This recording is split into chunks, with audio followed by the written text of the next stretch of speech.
ఏపీలో అంబేద్కర్ రాజ్యాంగాన్ని తుంగలోకి తొక్కి రాజారెడ్డి రాజ్యాంగాన్ని అమలు చేస్తున్నారని మాజీ ఎమ్మెల్యే అరమిల్లి రాధాకృష్ణ మండిపడ్డారు. పశ్చిమ గోదావరి జిల్లా అత్తిలి మండలం బల్లిపాడు గ్రామంలో ఇదేమి కర్మ మన రాష్ట్రానికి కార్యక్రమాన్ని నిర్వహించారు. ఈ సందర్భంగా ఇంటింటికి తిరుగుతూ సమస్యలను అడిగి తెలుసుకున్నారు. ప్రభుత్వ ఉద్యోగులకు 15వ తారీఖు వరకు కూడా జీతాలు రాని పరిస్థితి నెలకొందని తెలిపారు.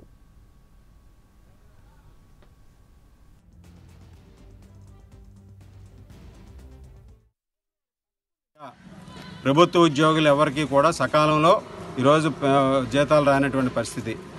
ఈరోజు వారికి ఉన్నటువంటి ఈఎంఐలు చెల్లించడంలో కానీ, వాళ్ళకు ఉన్నటువంటి అద్దెలు చెల్లించడంలో కానీ, ఈరోజు ఉద్యోగస్తులు పడుతున్నటువంటి ఇబ్బందిని కూడా ఈ ప్రభుత్వం పరిగణలోకి తీసుకోలేనటువంటి పరిస్థితి ఉంది.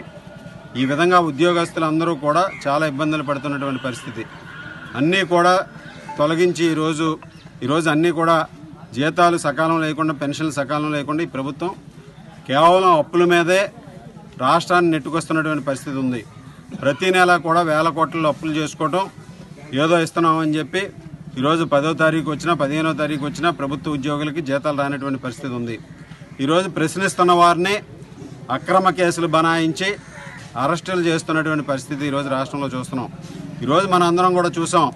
నారా లోకేష్ గారు పాదయాత్ర చేస్తుంటే 15 రోజుల నుంచి ఎన్ని ఇబ్బందులు పెడుతున్నారో, ఎన్ని అడ్డంకులు సృష్టిస్తున్నారో, పోలీసుల ద్వారా ప్రతిదీ కూడా అడ్డుకొని ఈరోజు పోలీసుల చేత బలవంతంగా అన్నీ కూడా వాహనాలను సీజ్ చేయడం దగ్గర నుంచి, సభలను అడ్డుకోవడం దగ్గర నుంచి, పర్మిషన్లు ఇవ్వడం దగ్గర నుంచి అన్నీ కూడా ఈ ప్రభుత్వం చేస్తున్న